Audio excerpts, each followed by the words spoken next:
DRDO technician A की post के लिए इलेक्ट्रिशियन के हमारे क्लासेस चल रहे कंटिन्यू। उसका ये आज का तीसरा क्लास है जिसमें हमारा बेसिक इलेक्ट्रिसिटी ये चैप्टर कंटिन्यू चल रहा है। इसके पहले 2 क्लासेस हो चुके हैं, उसे अगर आपको देखना है तो उसकी लिंक आपके डिस्क्रिप्शन में अवेलेबल है। डिस्क्रिप्शन कहाँ पे है तो सभी को पता है।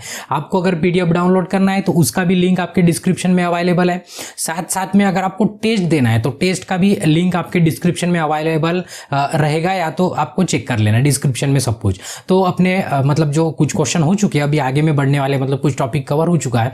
तो टॉपिक की तरफ बढ़ने से पहले अगर आप चैनल पे नए हो तो आपको क्या करना है, सबसे पहले चैनल को सब्सक्राइब कर देना है और बेल आइकन दबा के ऑल नोटिफिकेशन ऑन कर देना है, ताकि जब भी हम कोई नया वीडियो अपलोड करें तो आपको उसका नोटिफिकेशन मिल जाए। अगर आप ऑल नोटिफिकेशन ऑन नहीं करेंगे तो आप हमारे मेंबर रहेंगे बट आपके पास हमारा जो भी नया क्लास है तो जो भी नया वीडियो अपलोड करेंगे वो आप तक नहीं पहुंचेगा। तो इसलिए आपको सबसे पहले क्या कर लेना है, सब्सक्राइब करके ऑल नोटिफिकेशन ऑन कर देना है। ठीक है, तो चलिए बढ़ते हैं आज के पहले क्वेश्चन की तरफ।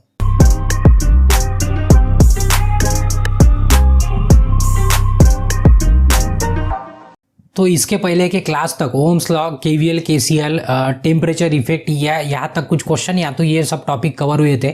अगर कोई पहली बार यही वीडियो देख रहा हो, अगर आपने डायरेक्ट यही वीडियो पे अभी आपने लैंडिंग की है तो आपको क्या करना है, शुरुआत से देखते आ रहे हैं, ताकि आपको अभी जो मतलब इसके पहले जो टॉपिक हो चुका है वो बार बार हम रिवाइज नहीं कर सकते। क्यों, तो जो रेगुलर देख रहे हैं उनको बोर होता है, और जो अगर आप ये देखेंगे तो आपको समझ भी नहीं आएगा। क्यों, तो हम बोलते जाएंगे कि हमने इसके पहले पढ़ा है। तो आपको हर बार ये इंस्ट्रक्शन हर बार रहेगा आपको। तो आपको कर लेना है, पहले वीडियो से सबको देखते आना है। मतलब जो भी नया आता है, अभी आज तो सिर्फ तीसरा क्लास है, कल चल के 30 नंबर का क्लास रहेगा और आप बीच में घुस जाएंगे तो आपको समझ भी नहीं आएगा। हाँ, चैप्टर चेंज हुआ तो समझ में आएगा, पर चैप्टर अगर हमारा पुराना ही चल रहा है तो पुराने चैप्टर में जैसे किसी पिक्चर देख रहे हैं आप, तो एक पिक्चर में अगर इंटरवल के बाद जाते तो आपको समझ भी नहीं आता कि कौन विलन है कौन हीरो है, तो उसके कारण दिक्कत आती है। तो इसलिए आपको हम हर बार बताते हैं कि शुरुआत से देखिए, शुरुआत से आपके समझ में आएगा। हाँ, उसके बाद अगर दूसरा चैप्टर चालू होता है तो पहले मतलब वो 10वां क्लास है समझो, तो उसमें डायरेक्ट आए तो कोई दिक्कत नहीं है। बट अभी हम मतलब समुद्र के बीच में आके रुके हैं तो आप डायरेक्टली बीच में नहीं आ सकते, आपको किनारे से आना पड़ता है। ठीक है, तो चलिए बढ़ते पहले क्वेश्चन की तरफ। तो आज का पहला यानी कि 14 नंबर है। ठीक है, इसके पहले हमारे 13 क्वेश्चन कंप्लीट थे। तो ये क्वेश्चन है ओहम्स लॉ, यहाँ पे पूछा है कि Ohm's law is not applicable to. अभी कल भी हमने इसके ऊपर डिस्कस किया था और एक क्वेश्चन भी था कि ओहम्स लॉ कहाँ पे अप्लीकेबल होता है, और या तो ओहम्स लॉ का ग्राफ कौन सा, ये पूछा था, कर्व पूछा था कौन सा है। तो हमने बताया था आपको कि ओहम्स लॉ का कर्व कैसे होता है, ये लीनियर होता है। कैसे होता है, लीनियर यानी कि स्ट्रेट। ये अगर आपका ये वोल्टेज है, ये आपके एक्स एक्सिस है और ये आपकी क्या है, वाई एक्सिस है। ठीक है, तो इसमें आप देखेंगे तो ये वाई एक्सिस पे क्या होता है, आपका करंट होता है, और एक्स एक्सिस पे आपका क्या होता है, वोल्टेज होता है। तो जैसे ही आपके करंट बढ़ते जाता है वैसे आपका क्या होता है, वोल्टेज भी बढ़ते जाता है। और ये जो ग्राफ जो डेवलप होता है और जो ड्रॉ करना पड़ता है वो ग्राफ क्या होता है, बिल्कुल लीनियर होता है, ऐसे स्ट्रेट लाइन में चलता है, बिल्कुल स्ट्रेट लाइन में। ठीक है, तो क्वेश्चन में अभी जहां पे जिसका ग्राफ अगर स्ट्रेट है वहीं पे क्या हो सकता है, हमने बोला भी था आपको कि ये सेमीकंडक्टर पे काम नहीं करता है। तो यहाँ पे पूछा है नॉट, और जब भी नॉट आता है ना, अभी एग्जाम में ना आपको ध्यान में रखना है कि बहुत से क्वेश्चन टेक्निकल के खास करके वो नॉट पूछ लेते हैं। जब भी नॉट पूछते हो ना, तो नॉट पूछे तो क्या होता है, कभी कभी पहले आंसर मतलब सही वाला होता है, यस वाला होता है, बट वो नॉट पूछ लेते हैं तो ज़्यादा गलत होने का चांस ज़्यादा होता है। हमने देखा है कि जैसे टेस्ट वगैरह होते हैं ना, हम चेक करते रहते हैं, जैसे आप टेस्ट देते हैं ना तो हमारे पास भी उसका आउटपुट आता है। तो हम ऐसे देखते हैं, कभी कभी बैठे खाली रहे तो देखते हैं, तो ज़्यादा जिसमें मतलब नॉट वाले क्वेश्चन होते हैं ना, वही वाले क्वेश्चन ज़्यादा गलत होने का ज़्यादा चांस होता है। तो इसलिए आपको जब भी नॉट आता है ना तो थोड़ा सा कॉन्सेंट्रेशन है। मैं भी IIT की एग्जाम नहीं है, बार बार हम आपको याद करा देते, ये कंपटीशन है। यहाँ पे एक मार्क्स मतलब एक क्वेश्चन का एक मार्क्स यानी कि आपके लिए मतलब पूरी लाइफ चेंज कर सकता है आपकी, इतना इंपॉर्टेंट होता है आपके लिए वो एक मार्क्स। IIT में चल जाता है, एक नहीं 10 मार्क्स भी आगे पीछे हो तो कोई लपड़े वाला काम नहीं होता है, बट ये कंपटीशन में वैसे नहीं होता है, आपके लाइफ का सवाल होता है। तो इसलिए एक एक मार्क्स आपके लिए बहुत इंपॉर्टेंट, मतलब ऐसे नहीं बोल सकते कि ये आपके लिए इंपॉर्टेंट नहीं है। ठीक है, तो क्वेश्चन में देखिए, क्वेश्चन में पूछा था कि Ohm's law is not applicable. अभी पूछा है कि कहाँ पे अप्लीकेबल नहीं होने वाला है, नॉट के बारे में पूछ रहे। तो हमने बता दिया कि आपको ध्यान में रखना है कि ओहम्स लॉ का कर्व कैसे होता है, ओहम्स लॉ का कर्व होता है लीनियर, और जिसकी प्रॉपर्टी लीनियर है उसमें ओहम्स लॉ सिर्फ अप्लाई होता है। तो अभी देखो, ये DC सर्किट में जो भी लगभग डीसी कंपोनेंट है वहाँ पे क्या होता है कि आपका ओम्स लॉ अप्लाई होता है। स्मॉल रेजिस्टेंस का तो सवाल ही नहीं होता ही आपको पता है क्यों, तो डीसी सर्किट में पूरे न्यूमेरिकल हम मतलब मैक्सिमम, पूरे नहीं बोल सकते, मैक्सिमम न्यूमेरिकल डीसी सर्किट के बाय यूजिंग ओम्स लॉ हम सॉल्व करते। कैसे सॉल्व करते? ओम्स लॉ क्या होता है हमारा? ओम्स लॉ होता है V = IR होता है। I यानी कि आपका करंट और R मतलब आपका क्या होता है? रेजिस्टेंस। तो इसी को पकड़ के क्या करते हैं हम, ज्यादा से ज्यादा क्वेश्चन क्या करते हैं? सॉल्व करते हैं डीसी सर्किट में। तो यहाँ पे भी अप्लीकेबल है, रेजिस्टर में भी अप्लीकेबल है, और हाई करंट अगर डीसी तो वहाँ पे भी अप्लीकेबल है अगर वहाँ पे लीनियर कुछ कंपोनेंट नहीं है तब। बट सेमीकंडक्टर में क्या होता है? सेमीकंडक्टर का कर्व हमने इसके पहले बताया। सेमीकंडक्टर का कर्व कैसे होता है? देखिए, अगर ये आपका एक्स एक्सिस है और ये आपका क्या है? Y axis. अभी देखो एक्स एक्सिस वाई एक्सिस ये आपको पता होना। अभी जिनको बिल्कुल जीरो पता है ना, उनको ऐसे लग सकता है कि गुरुजी क्या बड़बड़ कर रहे हैं फालतू की, ऐसे लग सकता है उन्हें। बट जिनको थोड़ा बहुत पता है, अभी कैसे कि एकदम जीरो से नहीं कर सकते ना, क्यों? तो जीरो से करेंगे ना तो हमें शायद नेक्स्ट वाली एग्जाम देनी पड़ेगी, इसके बाद जो नेक्स्ट आएंगे वो वाली एग्जाम देनी पड़ेंगी। तो यहाँ पे वो सब पॉसिबल नहीं है इतना सारा, क्यों? तो बाकी के कोई देखेंगे नहीं, जो जिनको पढ़ाई करनी है उनको लगभग ये वाला आता है। तो ये सेमीकंडक्टर होता है, उसका कर्व कैसे होता है? जैसे सेमीकंडक्टर यानी कि क्या होता है? आपका ट्रांजिस्टर, आपका पीएन ट्रांजिस्टर, सॉरी डायोड कहेंगे, थायरिस्टर कहेंगे, ये सब क्या आपके सेमीकंडक्टर है। इसका स्पेशल टॉपिक होता है, उसमें तो और डिटेल करेंगे, बट बता रहे। तो इसका कर्व क्या होता है? ऐसे पैराबोलिक होता है, यानी कि ऐसे आता है और ऐसे यहाँ पे ऐसे कर्व चलता है, ठीक है। तो इस टाइप का कर्व किसका होता है? ये सेमीकंडक्टर। तो ये कर्व हमने बोला कि जहाँ पे स्ट्रेट लाइन बनेगी वहीं पे आपका ओम्स लॉ अप्लाई होगा। तो यानी कि नॉट अप्लीकेबल पूछा था, तो इसका मतलब नॉट अप्लीकेबल मतलब कि यहाँ पे ए पे आपका ओम्स लॉ अप्लाई नहीं होगा, यानी कि आपको सेमीकंडक्टर जहां पे लगे, जैसे डायोड है, ट्रांजिस्टर है, वहां पे आप ओम्स लॉ का यूज नहीं कर सकते। तो इसलिए नॉट पूछा था, तो इसका ए आंसर क्या है? बिल्कुल सही है, ठीक है। चलिए नेक्स्ट क्वेश्चन है उसके बाद, correct form of Ohm's law. अभी पूछा है यहाँ पे ओम्स लॉ का करेक्ट फॉर्म क्या है? तो ये इसके पहले भी हमने ओम्स लॉ की आपको डिफाइन किया था, और आपको पता है कि ये ओम्स ट्रायंगल भी बताए थे आपको। क्या बताए थे? Ohm's triangle. यहाँ पे आई होता है, यहाँ पे आर होता है, और यहाँ पे क्या होता है? वी होता है। तो अभी ओम्स लॉ भी तीन तरीके से हो सकता है ऑप्शन, तो तीन तरीके से कैसे देखो, एक होता है V = IR यानी कि voltage = current multiplied by resistance. दूसरा हो सकता है अगर I के फॉर्म में लिखेंगे तो ये R क्या होता है? V के डिवाइड में चला जाता है, यानी कि V/R, ये होता है दूसरा। तीसरा अगर R के फॉर्म में देखेंगे तो R = क्या होता है? V/I होता है। ये तीन है, मतलब ये पहला, ये दूसरा और ये तीसरा। तो ये तीनों भी क्या है? बिल्कुल सही है। तीनों तरीके से क्या लिख सकते हैं हम? ओम्स लॉ लिख सकते हैं। मतलब सिर्फ एक ही आप बोलेंगे कि सर यही सही है और बाकी का गलत है, तो ऐसे नहीं। ये पूरे के पूरे क्या है? सही है। लिखने का तरीका है, क्यों? तो एक इक्वेशन से, जैसे एक क्वेश्चन से है ना 100 क्वेश्चन तैयार हो सकते हैं, उसी तरह से एक फार्मूला से जितने उसमें कंपोनेंट है या तो जितने उसमें कैरेक्टर है उतने सारे फार्मूले बना सकते हैं, जितनी क्वांटिटी में। देखो I = V × R, यहाँ पे है क्या? I = देखो I का क्या? I = क्या होता है? V/R होता है, यानी कि ये गलत है, पहला वाला गलत हो गया। उसके बाद V is proportional to current, बिल्कुल सही बात है। वोल्टेज क्या होता है? करंट के प्रोपोर्शन में होता है, इसके पहले भी मतलब इसके पहले वाले क्लास में डिसाइड किया। उसके बाद V = IR, बिल्कुल ये भी सही है, यानी कि ऑप्शन में देखेंगे B और C दोनों भी क्या है? सही है। तो ये डी वाला ऑप्शन क्या रहेगा हमारे लिए? सही रहेगा, ठीक है। तो ये ओम्स लॉ इसके पहले डिस्कस हो चुका है, तो इसलिए हम यहाँ पे ज्यादा टाइम नहीं गवाएंगे, ठीक है। चलो आगे में, उसके बाद विच of the following law is Kirchhoff's first law. ये भी हमने बता दिया कि किरचॉफ्स के दो लॉ होते हैं। कौन से होते हैं? एक होता है केवीएल और एक होता है आपका केसीएल, ठीक है। केसीएल यानी कि पहला लॉ और केवीएल यानी कि दूसरा लॉ। सी मतलब होता है करंट और वी मतलब क्या होता है? वोल्टेज। तो यहाँ पे क्या पूछा था हमें? फर्स्ट लॉ पूछा है। क्या पूछा है? First law. तो फर्स्ट लॉ कौन सा है हमारा? केसीएल। तो हमारा ए आंसर क्या रहेगा? बिल्कुल सही। अभी देखो यहाँ पे क्यों एक्सप्लेन नहीं कर रहे, अभी कोई नया स्टूडेंट होगा तो उनके मन में सवाल आ सकता है, क्यों नहीं कर रहे हैं एक्सप्लेन? क्यों? तो इसके पहले के दो क्लास में यही चल रहा था, ओम्स लॉ, केवीएल, केसीएल, इसी के ऊपर पूरे क्वेश्चन थे। उसके बाद है which of the following formula is defined the KCL where. अभी केसीएल का फार्मूला कौन सा डिफाइन करता है? यहाँ पे देखो इनकमिंग करंट है I1 और I2 इनकमिंग है। अभी इसके पहले बताया था हमें, ये आपका नोड है समझो, ठीक है, जंक्शन है। यहाँ पे दो करंट आ रहे हैं। कितने करंट आ रहे हैं? दो। तो एक करंट का ये हमारा जंक्शन है, ठीक है। तो ये एक करंट है हमारा, कौन सा है? ये करंट है I1। अभी स्मॉल में लिखा है तो हम भी स्मॉल में लिख देंगे, कोई दिक्कत नहीं, ठीक है। ये हो गया I1 और दूसरा कौन सा करंट है? I2 है। कौन सा है? I2। ये इसकी तरफ जा रहे हैं, इसलिए इसको क्या कहेंगे? इनकमिंग करंट कहेंगे। क्या कहेंगे? Incoming current. उसके बाद and I3 and I4 are outgoing current. I3 and क्या क्या कह रहे हैं, I3 और I4 क्या है, आउटगोइंग करंट है, यानी कि जाने वाले करंट, जंक्शन से जाने वाले करंट। तो आउटगोइंग वाले देखेंगे तो दो करंट बाहर जा रहे हैं, एक पहला वाला जा रहा है, ये क्या हो रहा है, दूसरा वाला जा रहा है। तो एक का नाम दे देंगे I3 और एक को नाम दे देंगे हम I4 दे देंगे, ठीक है। तो अगर इसका इक्वेशन बनाते हम KCL के हिसाब से, अगर इसका इक्वेशन तो दो तरीके से बन सकता है, इसके पहले डिस्कस किए थे। कैसे कैसे बन सकते हैं, देखो एक तो ये इक्वल टू के एक साइड में इनकमिंग करंट लिखो और दूसरे साइड में आउटगोइंग करंट लिखो। अगर इनकमिंग करंट देखते हो तो कौन सा इनकमिंग करंट, देखिए ये I1 प्लस I2 ये क्या आपका इनकमिंग करंट है, और आउटगोइंग करंट दूसरी तरफ लिखना है, कौन सा है, एक तो है I3 प्लस क्या है I4 है। ये एक तरीका हो गया लिखने का। दूसरा तरीका क्या है कि जो इनकमिंग है उनको पॉजिटिव लेना है और जो आउटगोइंग है उनको क्या करना है, निगेटिव करना है, ये भी हमने बताया था। तो देखो यहाँ पे प्लस रहेगा, ये भी प्लस रहेगा, ये बाहर निकल रहे तो ये भी माइनस है, ये भी माइनस है। क्यों, तो ये ना ऑप्शन बदल सकते हैं, ऑप्शन क्या हो सकते हैं, बदल सकते हैं। तो आपको बिल्कुल गलत नहीं होने वाला, कोई भी कंडीशन हो, हम वही कोशिश करते हैं कि कोई भी कंडीशन आ जाए तो आपको अगर आता है तो आपको कंफ्यूजन नहीं रहने को ना, आपका कंफ्यूजन क्लियर होने को रहा। दूसरा तरीका क्या है कि एक साइड लिखेंगे, देखो ये इक्वल टू को दो तरीके लिखने के। पहला तरीका कि इक्वल टू के एक तरफ इनकमिंग और इक्वल टू के दूसरी तरफ आउटगोइंग, ऐसे लिख सकते हैं KCL में।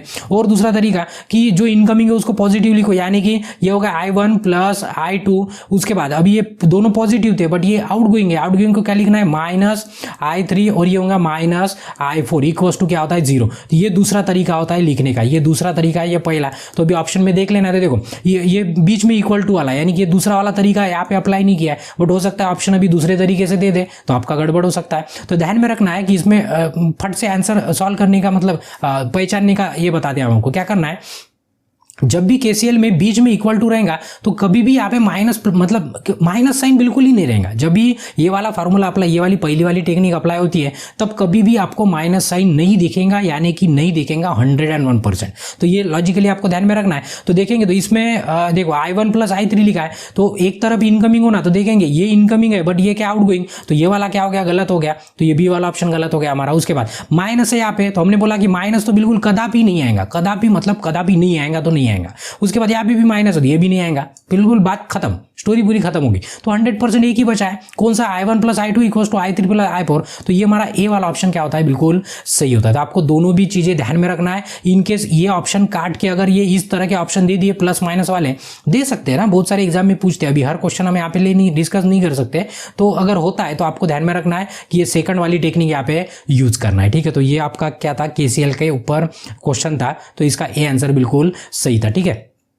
और जब बताते हैं ना, अगर आपको ये चीज़ इंपॉर्टेंट लगती है तो आपको क्या कर लेना है, लिख के रख देना है। क्यों, तो होता क्या है, जब पढ़ते हैं ना तो वो हमारे ध्यान में रहता है और कल जाके जब सुबह उठते हैं तो हम भूल जाते हैं। तो इसलिए कुछ चीज़ें जो होती है ना, कोई भी चीज़ हो, अगर पासवर्ड है ना आपके मोबाइल का या तो किसी ईमेल आईडी का वगैरह, आप जब डालते हो ना तो बिल्कुल याद रख के अच्छे से अपने गर्लफ्रेंड का नाम रखेंगे या तो किसी का डेट ऑफ बर्थ रखेंगे, कुछ भी रखेंगे, तब आपको याद होता है। बट आप भूल जाते हो कुछ दिनों के बाद कि हमने पासवर्ड क्या रखा था। इसलिए आपको क्या करना है, तब लगता है हमें कि याद है तो, बट क्या होता है कुछ दिनों के बाद हम भूल जाते हैं। इसलिए आपको क्या करना है, कभी भी नोट डाउन करना है। इसलिए बड़े बड़े लोग देखेंगे ना, जैसे बड़े बड़े लोग हैं, जैसे मतलब जैसे अभी अंबानी टाटा का ये कर लेंगे, तो आप देखेंगे ना वो जाते हो तो उनके पास डायरी होती है। क्या उनके पास मोबाइल नहीं है, टैबलेट नहीं है, बहुत सारा है डिजिटल उनके पास, बहुत सारा पैसा भी है, बट वो तभी भी डायरी लेके घूमते। क्यों डायरी हो, मतलब पुराने जमाने के इसलिए क्या नहीं, डायरी मतलब क्या होता है, एक परमानेंट प्रूफ होता है, हमेशा सेव होता है। क्यों, तो ये डिजिटल कभी भी गेम हो सकता है, कब आपका मोबाइल फॉर्मेट हो जाए ये आपको पता भी नहीं चलता। इसलिए आपको नोट डाउन करने की आदत डालना है और कॉम्पिटिटिव में तो 100% डालना है। क्यों,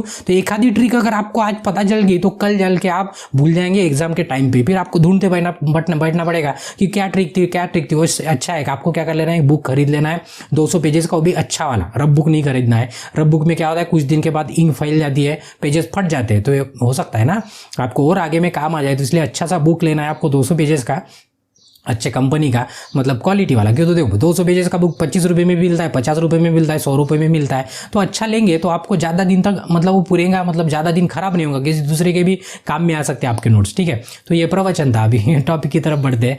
तो देखिए उसके बाद नेक्स्ट है कि what is the value of voltage. आपको अभी देखो यहाँ पे है ना न्यूमेरिकल है, इस तरह का एक आधा न्यूमेरिकल आपके एग्जाम में आपको 100% दिख सकता है। तो आपको न्यूमेरिकल में आपको मैथमेटिक्स आने को ना, अभी आप आईटीआई में workshop calculation and science subject था, अभी उसमें आप कितना मैथमेटिक्स पढ़े अभी हमें तो ये पता नहीं है। अभी जो हमसे जुड़े हैं पहले से उनको हमने पढ़ा दिया है, और वो भी पढ़े कि नहीं ये भी हमें पता नहीं है। बट आपको मैथमेटिक्स बेसिक आने को ना, कम से कम कि प्लस उधर गया तो मतलब इक्वल टू का जो मतलब जो बेसिक सा ऑपरेशन होता है ना, तो हम वैसे भी बताने की कोशिश करेंगे, बट तभी भी वो बेसिक ऑपरेशन कम से कम आने को ना, क्योंकि उसके सिवा कोई न्यूमेरिकल सॉल्व ही नहीं हो सकता। मतलब इधर का इधर गया तो प्लस का माइनस होता है, माइनस का प्लस होता है, डिवाइड का मल्टीप्लाई होता है, मल्टीप्लाई का डिवाइड होता है, ये सब बातें आपको पता होना बेसिक सी बात है, ठीक है। नहीं है तो हम पता कर देंगे, ठीक है। आपको देखिए अभी यहाँ पे what is the value of voltage, अभी वोल्टेज का वैल्यू निकालना है अक्रॉस। अभी यहाँ पे रेजिस्टेंस देखिए R1 के अक्रॉस का आपको निकालना है, ठीक है। उसके बाद वेयर R1 R2 R3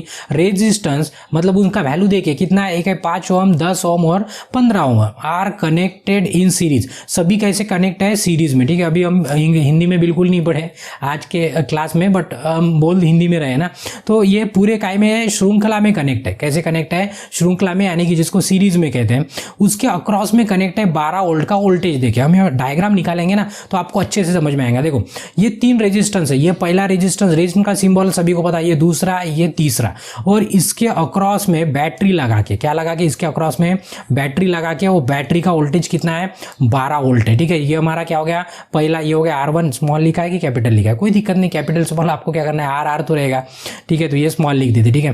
तो ये R1 हो गया, ये R2 हो गया, और ये क्या हो गया हमारा R3। इसका वैल्यू कितना है, इसका वैल्यू है 5 ओम, ये इसका वैल्यू है 10 ओम, और इसका वैल्यू है 15 ओम। सही है कि नहीं चेक कर लेते। देखो 5, 10 और 15 बिल्कुल सही है। अभी क्वेश्चन में पूछा है कि ये जो R1 है, ये R1 के अक्रॉस का आपको क्या पूछा है, वोल्टेज, इसके अक्रॉस का वोल्टेज पूछा है। तो इसके लिए ना बहुत तो बेसिक नॉलेज आपको पता होना, हम बताते हैं आपको, बट आपको पता होना और आपको समझने पे होना, तब तक आप इसका न्यूमेरिकल सॉल्व नहीं कर सकते, ठीक है। अभी देखो एक न्यूमेरिकल सॉल्व करने के ना बहुत सारी मतलब बहुत सारे रास्ते होते हैं, 2 तो 100% होते हैं। कोई भी मैथमेटिक्स हो, कोई भी न्यूमेरिकल हो, कम से कम 2 तरीके से आप सॉल्व कर सकते हो। इसको अभी थोड़ा सा टाइम लग सकता है, कोई दिक्कत नहीं, हमें टाइम के कोई मतलब परवाह नहीं है, कितना भी टाइम लगे हम आपको समझाने की कोशिश करते हो। तो देखिए क्यों, तो एक ना एक तो न्यूमेरिकल फंसना ही है, और फंसना ही है तो आपको कम से कम आने को ना, न्यूमेरिकल कोई भी हो तो ये बेसिक सी चीजें हो ना, क्यों तो रेजिस्टेंस के ऊपर कम से कम कॉम्बिनेशन वाला भी क्वेश्चन आ सकता है, इसके ऊपर और कैसे क्वेश्चन बन सकता है। देखो इसमें से क्वेश्चन क्या क्या बन सकता है, एक क्वेश्चन बन सकता है कि ये जो गिवन डाटा बिल्कुल सेम रहेगा, क्वेश्चन क्या चेंज हुआ, देखो इसमें पूछ सकते हैं कि टोटल करंट निकालिए कितना होता है, क्या निकालिए, टोटल करंट निकालिए कितना होता है। दूसरा क्वेश्चन बन सकता है कि टोटल रेजिस्टेंस निकालिए कितना होता है, ये भी सवाल बन सकता है। तीसरा जो हमारे पास है कि इसके अक्रॉस का वोल्टेज निकालिए, कभी बोल सकते हैं इसके अक्रॉस का वोल्टेज निकालिए, कभी बोल सकते हैं इसके अक्रॉस का वोल्टेज निकालिए। मतलब आप देखेंगे तो लगभग 5-6 क्वेश्चन तो यही पे बन गए, खड़े खड़े यहाँ पे 5-6 क्वेश्चन बन गए, ठीक है। तो ऐसे ही हो सकता है कि कोई भी क्वेश्चन बन सकता है, तो टेक्निक बिल्कुल सेम रहेंगी। आपको सबको ओहम्स लॉ पता होने को ना, क्यों तो पूरा खेल, पूरा मतलब इलेक्ट्रिसिटी, हम पहली क्लास में बताए थे आपको कि लास्ट तक, यानी कि जब तक आप जॉब पे नहीं लगते तब तक ओहम्स लॉ आपका पीछा छोड़ने वाला नहीं हो, बिल्कुल मतलब हमारे लिए वरदान भी बोल सकते हैं। और ओहम्स लॉ के कारण हमारी ब्रांच भी बनी है, नहीं तो ब्रांच ही नहीं, मतलब ट्रेड ही नहीं बनता था हमारा इलेक्ट्रिशियन, वही सबसे इंपॉर्टेंट है ओहम्स लॉ, ठीक है। क्योंकि हर काम उनके बिना होता ही नहीं, अगर उनको निकाल देंगे ना पूरा फिजिक्स और हमारा इलेक्ट्रिकल गिर जाएगा नीचे, ठीक है। तो ओहम्स लॉ हमारा क्या है, ओहम्स लॉ कहता है हमारा कि V = होता है IR, ऐसे होता है, ऐसे ओहम्स का कहना है। तभी इन्होंने पूछा है कि इसके अक्रॉस का वोल्टेज निकालिए, सिर्फ इसके अक्रॉस का। तो ये फार्मूले के हिसाब से अगर हम देखते हैं तो यहाँ पे भी फार्मूला वही लगने को ना, कौन सा, V = IR, ये वाला फार्मूला लगने को ना। तो अभी इसमें से जो रेजिस्टेंस है वो रेजिस्टेंस हमारा R1 है, तो इसका वैल्यू पता है, कोई दिक्कत नहीं है। तो वोल्टेज तो निकालना है, इसको V1 नाम दे देंगे। बट आपको देखिए अभी और एक बात बताना भूल गए कि ये जो सीरीज सर्किट है ना, एक सीरीज सर्किट होती है और दूसरी कौन सी होती है, पैरेलल सर्किट होती है। ये समझो एक रेजिस्टेंस, ये दूसरा रेजिस्टेंस, और ये क्या आपका तीसरा रेजिस्टेंस। ये जो सर्किट होती है, ये सर्किट कैसे होती है, ये जो सर्किट होती है यहाँ पे बैटरी लगा देंगे 12 वोल्ट की, ये भी लिख देंगे, ये आपका R1 है, ये आपका R2 है, ये आपका R3 है। तो ये जो सर्किट है ना, ये इसको पैरेलल कहते हैं, क्या कहते हैं, पैरेलल सर्किट कहते हैं। और ये जो सर्किट है ये कैसे आपकी सीरीज सर्किट है। कौन सी सर्किट है, सीरीज। तो आपको ये समझना है कि पैरेलल में और सीरीज में क्या होता है, तो इसके ऊपर और डिस्कस करेंगे हम। बट अभी न्यूमेरिकल के लिए जो आपको पता होना कि जो सीरीज सर्किट होती है ना, उसमें करंट क्या होता है, सेम होता है। करंट क्या होता है, सेम होता है, ध्यान में रखना। जैसे जैसे हमने यहाँ से अभी करंट आए हमने छोड़ दिया तो करंट यहाँ तक आ गया, यहाँ से देखेंगे ये R1 में से गया और आगे देखेंगे R2 में से गया और R3 में से गया और ऐसे आके यहाँ पे आके वापस आ गया। तो यानी कि सीरीज में क्या होता है, करंट क्या होता है, सेम होता है, और पैरेलल में वोल्टेज क्या होता है, सेम होता है। यानी कि यहाँ पे अगर 12 वोल्ट है, यहाँ पे अगर 12 वोल्ट है तो यहाँ पे भी कितना रहेगा, 12 वोल्ट रहेगा, यहाँ पे भी 12 वोल्ट रहेगा और यहाँ पे भी 12 वोल्ट रहेगा। ठीक है, तो ये बेसिक कॉन्सेप्ट बहुत इंपॉर्टेंट था आपके लिए। अभी क्यों इंपॉर्टेंट था तो अभी देखिए, इसकी से आप न्यूमेरिकल सॉल्व नहीं कर सकते। देखिए, आपको किसी के भी अक्रॉस का वोल्टेज निकालना हो, आपको रेजिस्टेंस की वैल्यू गिवन है, मतलब 3 रेजिस्टेंस है, कभी चल के इसके अक्रॉस का भी पूछ सकते हैं, बट आपका जो आय है ना वो आय सबके लिए सेम रहने वाला है। आय सबके लिए क्या होने वाला है, सेम होने वाला है। हमने पहले ही बताया कि क्यों, तो ये सर्किट कौन सी है, ये सीरीज सर्किट है। क्या है, सीरीज सर्किट। और एक बार हम बता देते हैं आपको क्यों, तो इसके ऊपर भी क्वेश्चन बन सकता है। आपके पास 2 सर्किट होती है, एक होता है सीरीज और दूसरी होती है एक पैरेलल। कौन सी होती है, पैरेलल। तो अभी दोनों में आपको डिफरेंस ध्यान में रखना है कि किसका दो है, एक है करंट और एक है वोल्टेज, और इसके ऊपर आने वाले बाद में, बट अभी फिलहाल के लिए तो ध्यान में रखना, सीरीज में वोल्टेज क्या होता है, डिफरेंट होता है। क्या होता है, वोल्टेज डिफरेंट होता है, बट पैरेलल में वोल्टेज क्या होता है, सेम होता है। ठीक है, आप लॉजिक, आपके लॉजिक से ध्यान में रखना है। उसके बाद सीरीज में करंट क्या होता है, ये करंट है। करंट कैसे होता है, सीरीज में करंट सेम होता है सभी कंपोनेंट का, और पैरेलल में करंट क्या होता है, डिफरेंट होता है। कैसे होता है, करंट डिफरेंट। तो ये उसका डिफरेंस था। लेकिन हम इसी को अगर हम ये डायग्राम से अगर समझाने की कोशिश करते हैं तो आपको लॉजिक कैसे ध्यान में रखना है कि जैसे सर्किट देखे, दिमाग के अंदर करंट दौड़ाना है। क्या करना है, दिमाग के अंदर करंट दौड़ाना है कि यहाँ से आपको करंट छोड़ देना है, ऐसे ऐसे करंट छोड़ दिए और देखना है क्या इसमें से वही करंट जा रहा है, बिल्कुल वही जा रहा है, ऐसे ऐसे आगे जा रहा है, R2 में से वही जा रहा है, R3 में से भी वही जा रहा है। यानी कि सीरीज में करंट क्या होता है, सेम होता है। यानी कि हम अगर एक बार करंट निकाल देंगे और ये करंट का वैल्यू अगर इसमें पुट कर देंगे तो आप V1 भी निकाल सकते हैं, V2 भी निकाल सकते हैं, V3 भी। V2 मतलब R2 के अक्रॉस का वोल्टेज, V3 मतलब R3 का अक्रॉस का वोल्टेज। बट हमें क्वेश्चन में सिर्फ क्या निकालने को कहा है, V1 निकालने को। तो हम ये सब क्यों बता रहे हैं, क्यों, तो क्वेश्चन क्या यही आने वाला है क्या एग्जाम में, नहीं, कुछ भी आ सकता है, उनकी इच्छा। तो इसको थोड़ा सा मिटा देते हैं और हम आपको और से डायग्राम बता के, अभी ये बेसिक कॉन्सेप्ट था, बेसिक कॉन्सेप्ट अभी क्लियर हो गया। अभी क्या कर देते हैं कि मेन क्वेश्चन की तरफ बढ़ते हैं। तो देखिए, हमारे पास 3 रेजिस्टेंस है, ये पहला रेजिस्टेंस, उसके साथ दूसरा रेजिस्टेंस, उसके साथ तीसरा रेजिस्टेंस, ये हमारा है R1, ये हमारा है R2 और ये हमारा है R3, और इसके अक्रॉस में हमने वोल्टेज सोर्स लगा दिया है। वोल्टेज सोर्स कितना है, वोल्टेज सोर्स है 12 वोल्ट का। ठीक है, इनका वैल्यू है 5 ओम, इनका वैल्यू है 5 ओम, इनका वैल्यू है 10 ओम और इनका वैल्यू है 15 ओम। इसमें किसी को दिक्कत नहीं है। सबसे पहले हमें क्या करना है, इसमें से जाने वाला करंट फ्लो निकालना है ओहम्स लॉ के हिसाब से। तो उसके लिए ओहम्स लॉ के हिसाब से अगर आपको करंट निकालना है तो करंट का फार्मूला क्या होता है, करंट का फार्मूला होता है वोल्टेज डिवाइडेड बाय रेजिस्टेंस। आपको वोल्टेज तो पता है कितना है, 12 वोल्ट, बट क्या आपको रेजिस्टेंस पता है, टोटल रेजिस्टेंस नहीं पता है, क्यों, तो यहाँ पे 3 रेजिस्टेंस दिए, कितने दिए हैं, 3। तो आपको सम पता हो ना कि आगे में चल के उसके ऊपर न्यूमेरिकल है, बट अभी बता देते हैं कि सीरीज में अगर रेजिस्टेंस है तो उसका क्या होता है, पूरा एडिशन होता है, डायरेक्ट सम होता है। अगर सीरीज में, पैरेलल में डायरेक्ट नहीं होता है। यानी कि ये तीनों का क्या करना है, हमें योग करना है, यानी कि तीनों का सम निकालना है। तो अगर टोटल रेजिस्टेंस निकालना है, आपको क्या निकालना है, टोटल रेजिस्टेंस निकालना है, तो हम R टोटल लिख दिए। सीरीज में देखो, पैरेलल में अलग होता है, सीरीज में अलग होता है। जैसे हम वो सीरीज पैरेलल सर्किट में जाएंगे ना, उसका आपको डिफरेंस भी बताएंगे।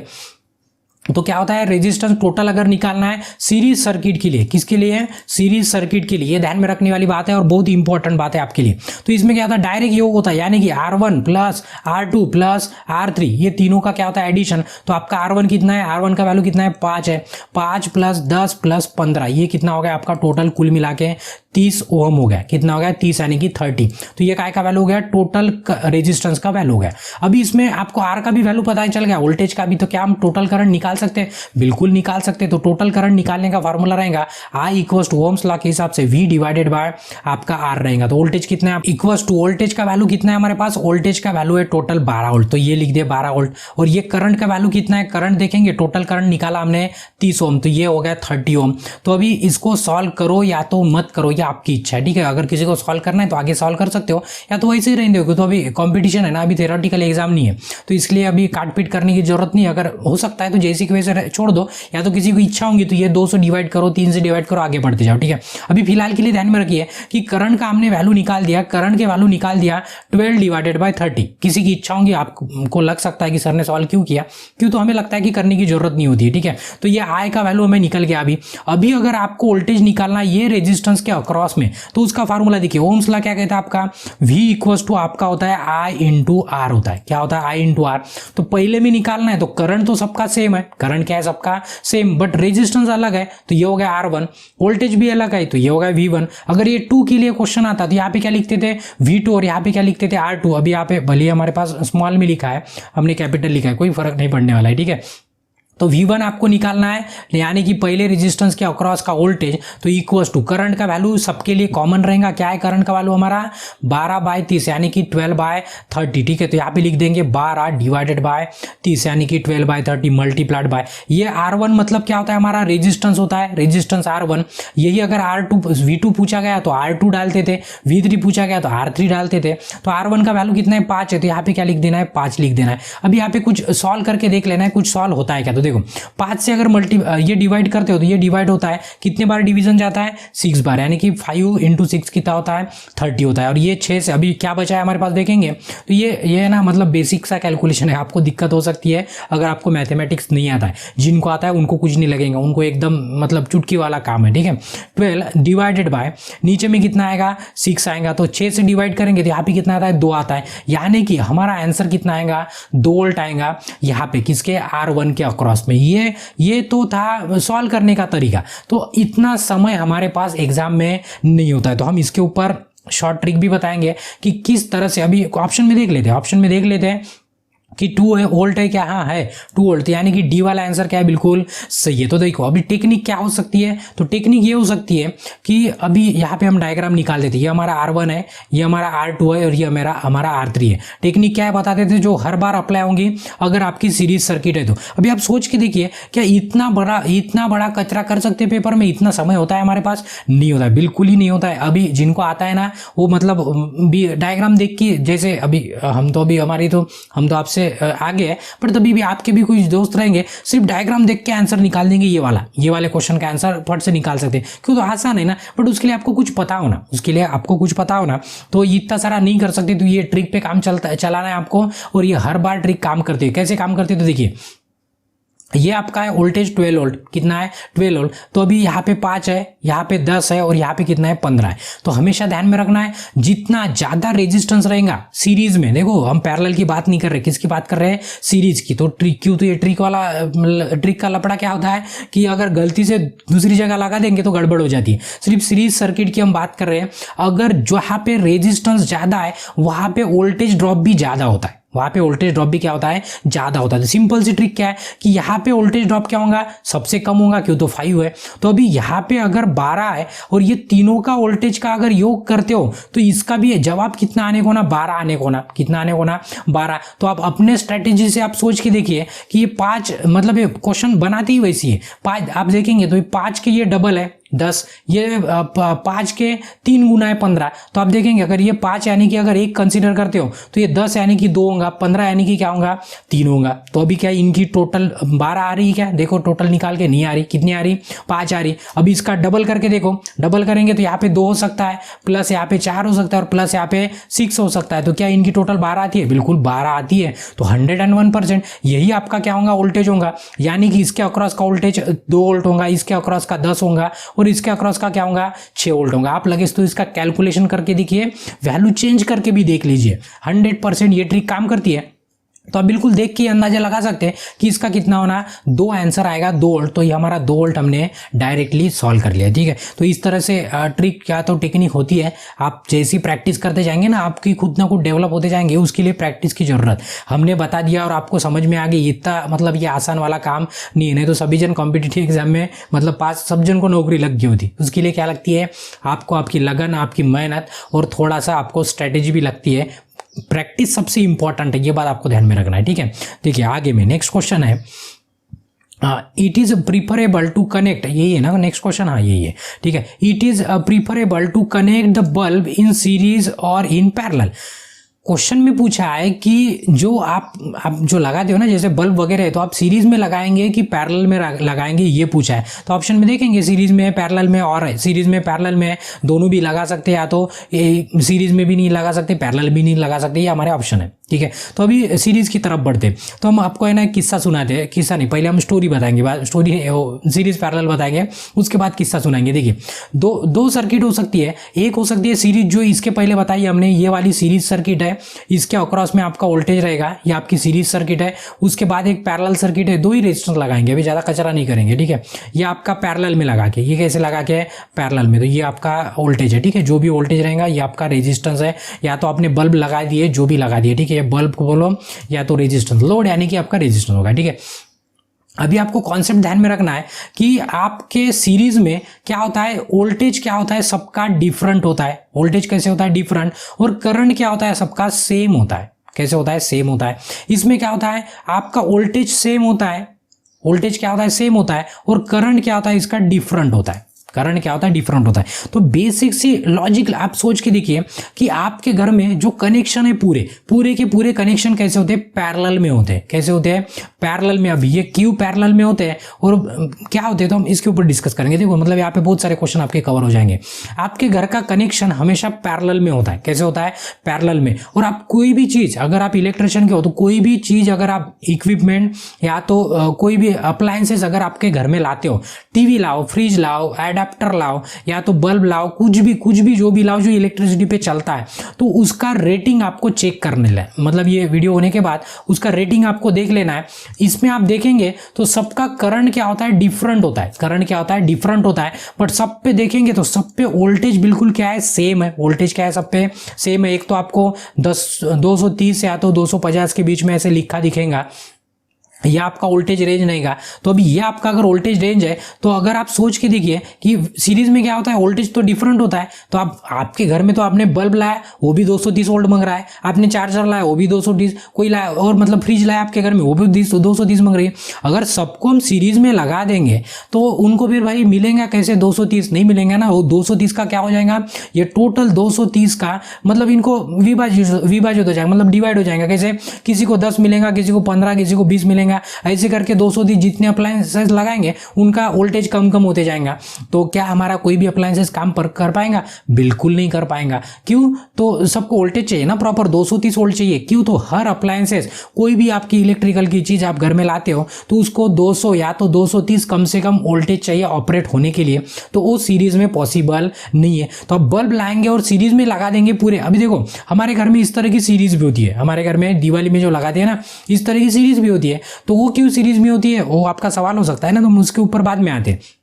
अभी हम फिलहाल सीरीज पैरेलल की बात करते हैं। बट पैरेलल में आप देखेंगे ना तो सबका करंट रेटिंग सेम होता है, बट सबको ये भी, इसके भी अक्रॉस में 230 वोल्ट रहेगा, इसके भी अक्रॉस में 230 वोल्ट रहेगा, यानी कि सबके अक्रॉस में 230 वोल्ट मिल रहा है। तो हमें सभी इक्विपमेंट को 230 वोल्ट चाहिए, इसलिए हम क्या करते हैं, पूरे के पूरे अप्लायंसेस क्या करते हैं, यानी कि पूरे सब कुछ क्या करते हैं, हम पैरेलल में कनेक्ट करते हैं। कैसे करते हैं, पैरेलल यानी कि समांतर में। ठीक है, इसके ऊपर और हमारा डिस्कशन होने वाला है।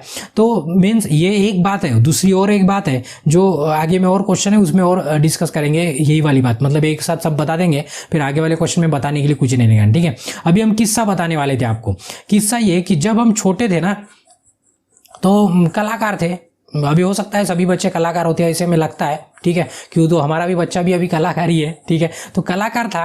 तो तब क्या हुआ कि जो सीरीज में ऐसे सीरीज थे ना, अभी आजकल तो एलईडी आ गया। आजकल कैसे सीरीज एलईडी है, वो पहले जमाने में एलईडी है, वो पीले वाले बल्ब रहते ना, वो वाले उसी से सीरीज बनती थी। तो हमने एक सीरीज का बल्ब निकाल दिया जो येलो कलर का था, येलो कलर का होता है। अभी वो ऑपरेट होने के लिए ना, जैसे वो बैटरी में भी आता था पहले, अभी तो पूरा एलईडी आ गया, ये पूरा जमाना चला गया।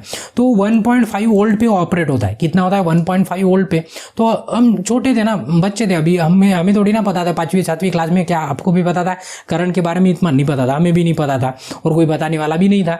तो उसको सिर्फ कितना बल्ब चाहिए, अभी एलईडी का जमाना आ गया। ठीक है, एलईडी का जमाना आ गया, इसको सिर्फ 1.5 वोल्ट लगभग चाहिए था, मतलब ऑन होने के लिए। तो अभी सीरीज में अगर आप 4-5 ही बल्ब लगाएंगे ना तो उड़ जाएंगे। तो हमने क्या किया था, एक बार कि ये वाला बल्ब सीरीज का निकाला और जो हमारा 3 पिन सॉकेट होता है, क्या होता है हमारा 3 पिन जो सॉकेट होता है, वो 3 पिन सॉकेट में हमने 2 केबल डाल दिए और 2 केबल डालने के बाद क्या किया हमने, बटन ऑन कर दिए। तो जैसे ही बटन ऑन किए तो ये फट से फूट गया। तो हमारे मन में मतलब बहुत 4-5 साल तक सवाल था हमारे मन में कि ये सीरीज में लगा था तब नहीं फूटा और हमारे हाथ से क्यों फटा है। ठीक है, मतलब वो बर्न हो गया ना, वो फ्यूज हो गया बल्ब कि तो फट से आवाज भी आया और मतलब वो स्पार्किंग जैसा भी आया। तो डर गए, तब से हम खेलना बंद कर दिए, हो इलेक्ट्रिसिटी के साथ खेलना ही बंद कर दिया तब से।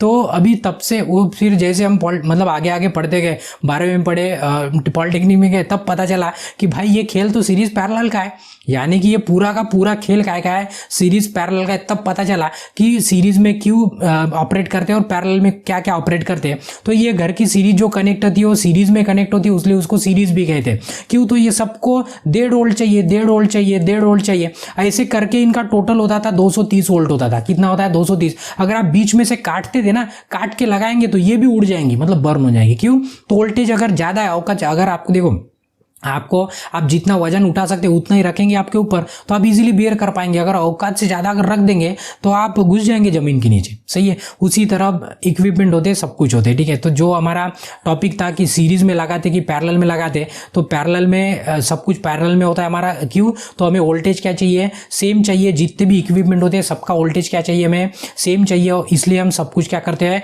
पैरेलल में कनेक्ट करते हैं, कभी भी सीरीज में कनेक्ट नहीं करते। अगर 2 बल्ब है आपके पास, कितने बल्ब है, 2 बल्ब है, और इस एक का रेटिंग है समझो 150 वोल्ट है समझो, और दूसरे का भी समझो 150 वोल्ट है। ठीक है, अभी अगर इसको पैरेलल में लगाएंगे तो ये 100% बर्न हो जाएगा। 100% क्या हो जाएगा, बर्न हो जाएगा, या तो जिसको ब्लो आउट कहते हैं। क्या कहते हैं, ब्लो आउट कहते हैं 100%। बट आपको दोनों भी लगाना है, तो दोनों लगाने के लिए आपको क्या करना पड़ेगा, ये दोनों भी बल्ब सीरीज में लगाने पड़ेंगे, तब जाके ये ऑन होंगे। क्यों, तो क्या होगा, फिर यहाँ पे आधा वोल्टेज चला जाएगा और यहाँ पे आधा वोल्टेज, तो ये दोनों भी टिक पाएंगे, दोनों भी क्या हो पाएंगे, टिक पाएंगे। बट एक आधा अगर बल्ब इसमें से उड़ गया तो ये पूरी सर्किट आपकी बंद हो जाएंगी। ठीक है, इसके ऊपर और क्वेश्चन है, देखेंगे। तो क्वेश्चन था हमारा कि हम सीरीज में बल्ब लगाते हैं कि पैरेलल में लगाते हैं, तो हम हमेशा क्या करते हैं, हमारे इक्विपमेंट बल्ब जो भी है वो कैसे लगाते हैं, पैरेलल में लगाते हैं। ये शायद आपके दिमाग में अभी सेट हो जाएगा, इसके बाद कभी भूलेंगे नहीं। और क्यों पैरेलल में लगाते हैं ये भी बताया, और एक रीजन है वो अभी नेक्स्ट वाले क्वेश्चन में हम कवर करने की कोशिश करते हैं। देखिए,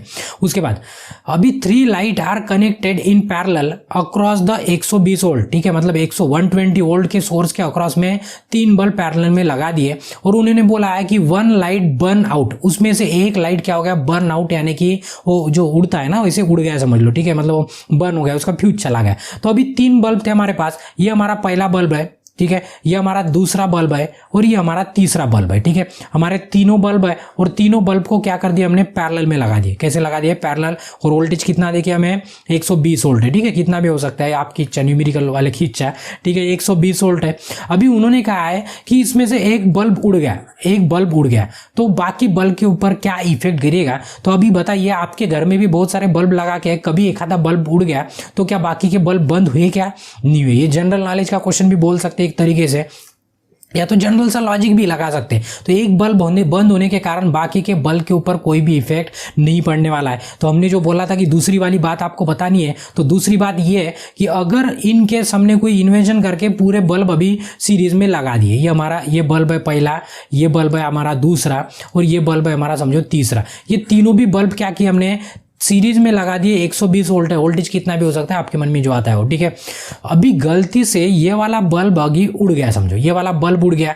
तो आपको इलेक्ट्रिकल सर्किट की एक खासियत तो सभी को पता है, क्या है खासियत आपकी, कि जब तक सर्किट कंप्लीट नहीं होता है तब तक आपका कोई भी अप्लायंसेस, यानी कि जब तक पूरा करंट फ्लो नहीं होगा तब तक कोई भी अप्लायंसेस ऑन नहीं होता है। तो अभी आप सोच के देखिए कि यहाँ से अगर करंट निकलेगा तो यहीं पे आप पे रुक जाएगा, अगर करंट यहाँ पे निकल रहा है, यहाँ से आ रहा है तो यहाँ पे आके रुक जाएगा। कि आपकी सर्किट कंप्लीट हो रही है, बिल्कुल नहीं हो रही। तो ये जो सर्किट है, इस सर्किट को ओपन सर्किट कहते हैं। क्या कहते हैं इस सर्किट को, ओपन सर्किट कहते हैं। तो ओपन सर्किट में से कभी भी करंट फ्लो नहीं हो सकता और आपका बल्ब कभी भी लगेगा नहीं। तो आप सोच लीजिए, अगर सीरीज में आपने पूरे बल्ब लगा दिए तो गलती से भी एक आधा बल्ब उड़ गया तो आपके पूरे घर की बत्ती गुल हो जाएंगी। ठीक है, तो इसलिए, और ये दूसरा रीजन था सीरीज पैरेलल का कि हम सीरीज में क्यों नहीं लगाते थे, तो ये क्वेश्चन में आपका डाउट क्लियर है कि एक आधा पैरेलल में कितने भी 300 भी बल्ब लगा के और इसमें से आधे भी खराब होते हैं तभी भी बाकी के बल्ब के ऊपर कोई भी फर्क नहीं पड़ता है। क्यों फर्क नहीं पड़ता है? क्यों तो करंट तो बिल्कुल जा रहा है ना। करंट क्या हो रहा है? करंट जैसे अभी ये पहला वाला बल्ब था और ये हमारा दूसरा वाला बल्ब था, ठीक है, तो इसमें से करंट जा रहा है, ये भले ही उड़ जाएगा बट करंट को जाने के लिए रास्ता तो है ना, सर्किट तो कंप्लीट हो रही ना, इसलिए वाला मतलब बाकी के अप्लायंस या तो बाकी के लोड पे कोई फर्क पड़ने वाला नहीं है, ठीक है। तो इसलिए इसका भी ऑप्शन पढ़ लेते हैं। देखो, द रिमेनिंग 2 विल ग्लो, या ग्लो डीमर है, डीम के किस लिए होंगे? उन्होंने कहा है कि 3 बल्ब थे, 3 में से एक उड़ गया तो 2 बल्ब है ना, मतलब डीम, पता है ना वोल्टेज कम रहा तो उसका कम उजाला पड़ता है, ऐसे होगा। तो ऐसे काहे के लिए होगा? बिल्कुल नहीं होगा, तो ये वाला ऑप्शन गलत होगा। उनके ऊपर क्यों? तो देखो उनको करंट भी मिल रहा है जितना चाहिए वो अलग है, तो अभी ज्यादा मिल रहा है क्यों? तो एक कॉम्पिटिटर कम हो गया। उसके बाद वोल्टेज 230 चाहिए वो भी मिल रहा है उनको, या तो 220 चाहिए वो भी मिल रहा है, तो भी उसका डीम होने का कोई सवाल नहीं उठता, ठीक है। उसके बाद the remaining 2 will glow brighter, उनका ब्राइटनेस बढ़ेगा? बिल्कुल नहीं बढ़ेगा। काहे के लिए बढ़ेगा? बढ़ेगी, उनका करंट बढ़ा है बट इक्विपमेंट पे जितना करंट लिखा है, जितना उसका रेटिंग है उतना ही वो कंज्यूम करता है। उससे अगर आपको हमने बहुत मतलब 100-150 रोटी दे दी, आप उतना खाने वाले हो क्या? नहीं, जितना आपका कैपेसिटी होगा उतनी ही रोटी आप खाएंगे, वैसे इलेक्ट्रिकल का होता है, ठीक है। उसके बाद आगे में तो ये वाला भी ऑप्शन कट गया। उसमें देखेंगे the remaining 2 will not light, यानी कि उनका कहना है कि ये दोनों भी क्या हो जाएंगे, शेष बचे वाले वो भी बंद हो जाएंगे। काहे के लिए बंद होंगे भाई? उनको मिल रहा है ना सब कुछ जो चाहिए हो, वो भी नहीं होंगे, तो ये भी ऑप्शन कट गया। उसके बाद the remaining 2 will glow with the same brightness, बिल्कुल एज बिफोर, यानी कि पहले जितना ब्राइटनेस से वो ग्लो करते थे उतने ही ब्राइटनेस से क्या करने वाले हैं, वो ग्लो करने वाले। यानी कि हमारा एक बल्ब बंद हुआ पैरेलल में तो बाकी के बल्ब के ऊपर कोई भी असर पड़ने वाला नहीं है। तो ये इसका डी ऑप्शन क्या था, बिल्कुल सही था। तो हमें लगता है कि टाइमिंग शायद ज़्यादा हो रहा है, तो यहाँ पे क्या करते हैं, क्लास को रोक देते हैं। और तब तक आपको क्या करना है, अगर वीडियो अच्छा लगा है तो वीडियो को एक लाइक करना है, आपके जरूरतमंद दोस्तों के साथ शेयर करना है, और आपके मन में कोई सुझाव है या तो आपको कोई डाउट है तो आपको क्या करना है, कमेंट करना है। और अभी तक अगर आपने चैनल को सब्सक्राइब नहीं किया तो आपको क्या करना है, चैनल को सब्सक्राइब करना है। और इसके बाद का नेक्स्ट लेक्चर देखने के लिए नेक्स्ट लेक्चर पे क्लिक करके देख सकते हो। अभी ब्रेक लेते हैं, धन्यवाद।